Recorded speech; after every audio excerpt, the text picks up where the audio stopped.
Boker Tov, nous sommes le 10 février 2022, c'est l'heure du premier journal d'information en direct de Jérusalem sur Radio Kalita.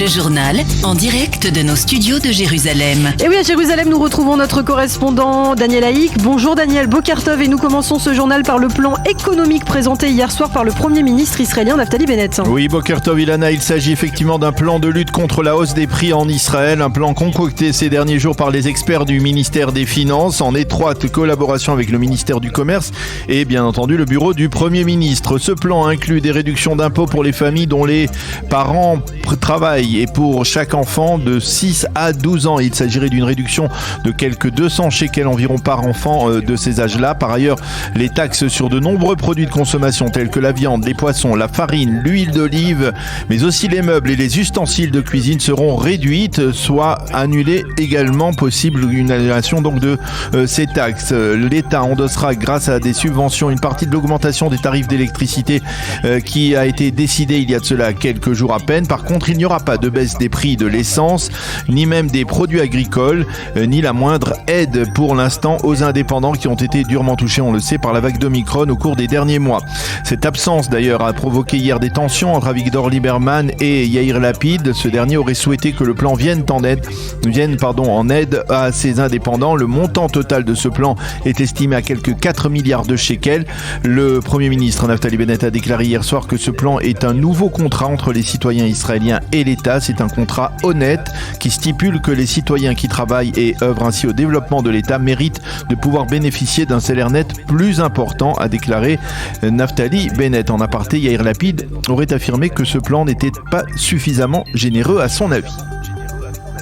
Et puis l'ancien patron de la police, Ronnie Alcher, a réagi hier soir pour la première fois au scandale Pegasus qui secoue, on le sait, la classe politique israélienne. Oui, Ronnie Alcher a déclaré « Je n'ai aucun doute sur le fait que les révélations autour de l'usage de Pegasus par les enquêteurs de la police n'avaient rien à voir avec la réalité. Selon lui, si cela était vrai, cela provoquerait véritablement un choc pour la démocratie israélienne. Dans un État démocratique, l'usage d'un tel logiciel nécessite l'aval d'un juge et c'est exactement ce qui s'est passé pour des personnalités qui étaient sous enquête policière. Alcher, qui a été donc le chef de la police entre 2015 et 2018, a expliqué que parmi les 26 noms de personnalités apparemment espionnées grâce à Pegasus, en tout cas selon le calcaliste, figurent des citoyens honnêtes sur lesquels ne pèse pas le moindre soupçon. À noter en marge que le Parlement européen a décidé d'entamer une commission qui enquêtera sur l'utilisation de Pegasus dans les pays de l'Union européenne. Dans le reste de l'actualité, un émissaire soudanais achève ces derniers jours une visite secrète en Israël. Oui, c'est une information révélée hier. On ne connaît pas les raisons de cette visite, ni même qui est cet émissaire. Ce que l'on sait, c'est qu'Israël s'est montré très actif ces derniers mois dans la recherche d'une solution dans la crise ouverte entre les militaires au pouvoir à Khartoum et les autorités civiles.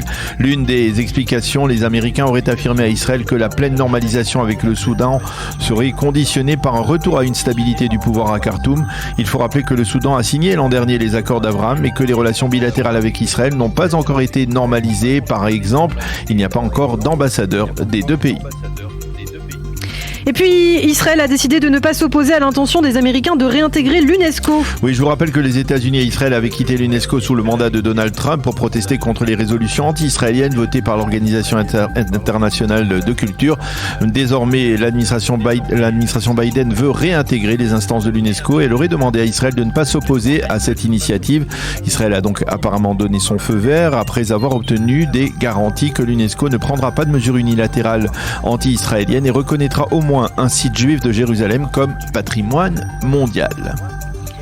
Et puis enfin, pour terminer, Daniel, vous nous faites part d'un incident sérieux hier soir à Jérusalem. Oui, un individu a ouvert le feu en direction d'un autobus de la compagnie Eget. Cela s'est passé sur le boulevard Eshkol, dans le quartier de Ramat Eshkol, dans la partie nord-est de la capitale. Tout de suite après avoir tiré apparemment plusieurs balles en direction de l'autobus, le tireur s'est enfui. Il n'y a pas eu de blessés à l'intérieur du bus. La police a entamé une chasse à l'homme pour tenter de le retrouver. On ne sait pas s'il s'agit d'une agression nationaliste ou d'ordre criminel.